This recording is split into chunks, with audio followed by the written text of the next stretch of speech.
Hello बच्चों, प्रश्न दिया गया है। प्रश्न को पढ़ लेते हैं। वर्गीकृत आंकड़ों का माध्य ज्ञात करने के लिए सूत्र x bar equal to a plus summation f i d i बटे समेसन एफ आई में डी आई निम्नलिखित के a से विचलन है। ठीक है, प्रश्न में पहला ऑप्शन दिया है वर्ग के निम्न सीमाएं, वर्ग की उच्च सीमाएं से, वर्गों के मध्य बिंदु से या वर्गों की बारंबारताएं से। ठीक है, तो आइए प्रश्न को हल करने से पहले प्रश्न की यहाँ पर मुख्य अवधारणा देख लेते हैं। तो इस प्रश्न से संबंधित जो इसकी मुख्य अवधारणा बनती है, मुख्य अवधारणा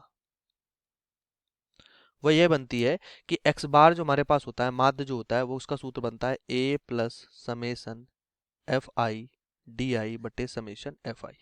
ठीक, जो कि हमें प्रश्न में भी दिया हुआ है, जहां पर a हमारे पास क्या होता है, a हमारे पास कल्पित माध्य होता है, कल्पित माध्य। ठीक, एफ आई हमारे पास क्या होता है, समेसन एफ आई लिखा है, तो ये बारंबारताओं का योग होता है, ये विचलन होता है हमारे पास। ठीक है, तो अगर प्रश्नानुसार एक बात करें हम, कहाँ पर अगर मान लें कोई हमारे पास वर्ग अंतराल दिया गया है, कोई हम वर्ग अंतराल ले लेते हैं। ठीक, वर्ग अंतराल, ये वर्ग अंतराल है 0 से 10, 10 से 20 और 20 से 30। ये वर्ग अंतराल हमें प्रश्न में दिया हुआ है। 20 से 30 होगा, तो ये 20 से 30 है। ठीक ठीक, तो यहां से इसकी बारंबारता जो हमें ज्ञात है वो मान लो 5, 6 और 8 है। तो अगर हमें x ज्ञात करना हो, x क्या होता है, मध्यमान। तो मध्यमान हमारे पास कैसे आएगा, यहाँ पे लिख देते हैं सही से इसको, मध्यमान।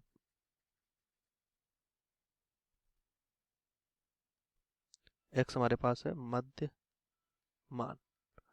तो मध्यमान अगर हमें ज्ञात करना हो तो 0 से 10 जोड़ा, 2 से भाग किया मतलब 5, 10 से यहाँ 20 जोड़ा, मतलब कि यहाँ से अगर देखें 10 से 20 जोड़ा 30, मतलब निम्न सीमा उच्च सीमा को जोड़ के 2 से भागे 15 आ जाएगा। ये भी निम्न सीमा उच्च सीमा को जोड़ के 2 से भाग 25। तो हमारे पास जो a होता है वो हमें कैसे प्राप्त होगा, a हमारे पास जो होता है वो मध्यमान का बीच वाला बिंदु होता है, मध्य बिंदु होता है। ठीक है, तो यहाँ से हम कह सकते हैं कि जो हमारे पास, अगर हम निम्नलिखित में a से विचलन जो है उसकी अगर हम बात करें तो वो क्या है, वर्गों से मध्य बिंदु से प्राप्त होता है, वर्गों के मध्य बिंदु से। तो यहाँ पे हमारे पास इसके लिए a के लिए यहाँ पर उत्तर जो बनता है वो ये बनता है कि ये जो हमें प्राप्त होगा ये हमें वर्गों के, मतलब जो वर्ग अंतराल हैं इनके मध्य बिंदु से प्राप्त होगा। ठीक, जो कि प्रश्न का यहाँ पर उत्तर बनेगा कि हमें ये वर्गों के मध्य बिंदु से प्राप्त होता है।